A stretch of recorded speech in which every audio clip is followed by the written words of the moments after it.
Hello everyone, welcome back to another episode of Fargo's Soul Mod Eternity Mode, buffless, potionless, only using healing potions. Last episode we killed Skeletron, who took quite a lot of attempts, one of the hardest bosses I had to defeat since then. However, that unlocked a dungeon for us, which we will be exploring in today's episode. The main reason to explore the dungeon for me is to find the Muramasa and the Blue Moon, two great new melee weapons, which can be used for the later bosses such as the Wall of Flesh, and the creation of the Knight's Edge, which is an essential sword for defeating foes. The dungeon was surprisingly difficult actually. The mod made all the bosses move around double as quick and do double as damage, making it feel kind of bullet hell in some situations. However, I did manage to get the Muramasa and a bunch of other loot to replenish my gold supply.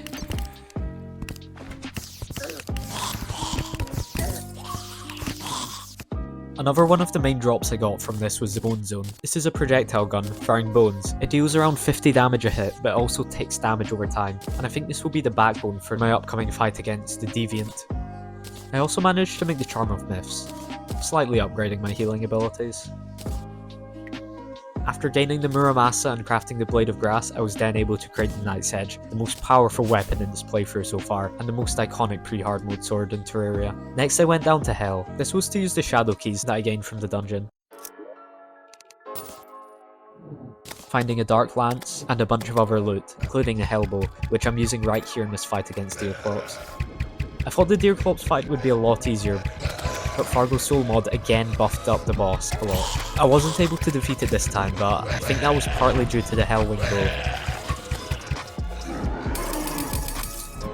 So I'm just going to stop it there, since there isn't any loot I really want to gain from the fight.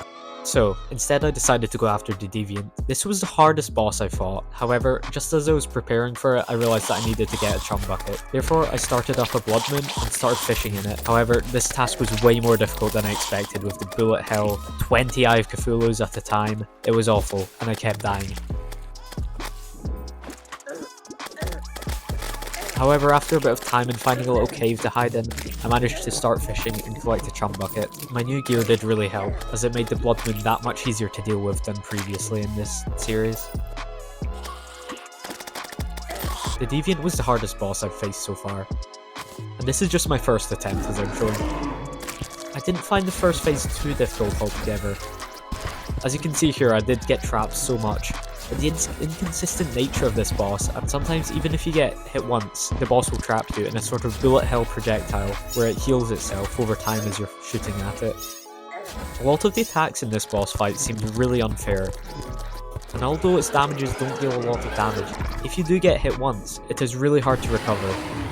A lot of the attacks seem to come out of absolutely nowhere as well.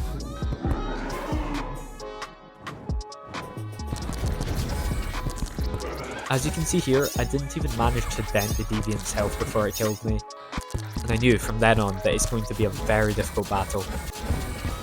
So, here's just a little montage of all the times I died, and in the top right corner of the screen you can see my death count going up and up and up.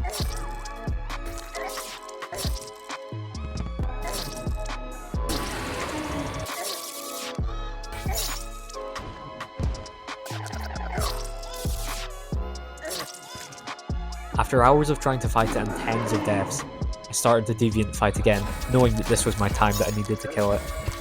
Since this is quite a long boss fight, and I want to show most of it since it's pretty cool, I'm going to have a little commentary of why I actually started this series in the first place, since it might get a bit boring with no commentary, although I will be quiet for a bit. So the reason I started this series was because I injured myself, and this wasn't a regular injury.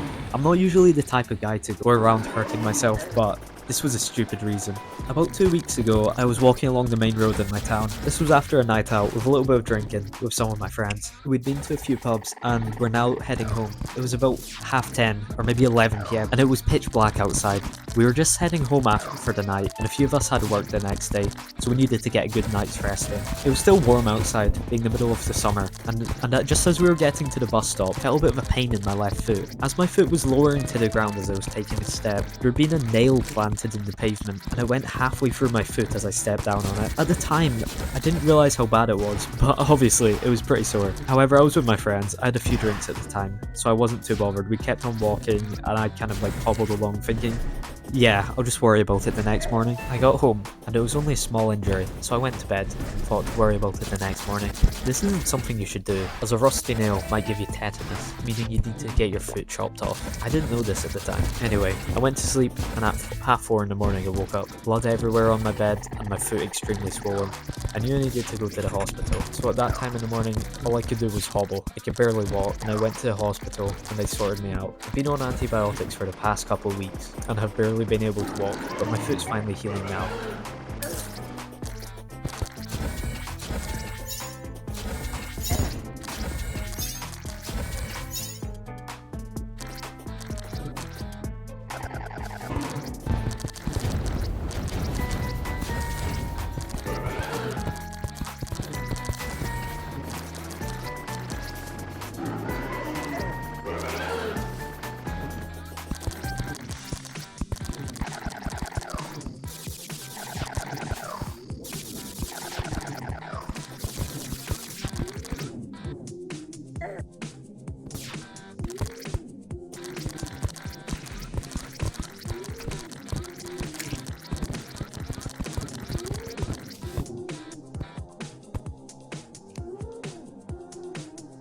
And with that, I killed the Deviantt.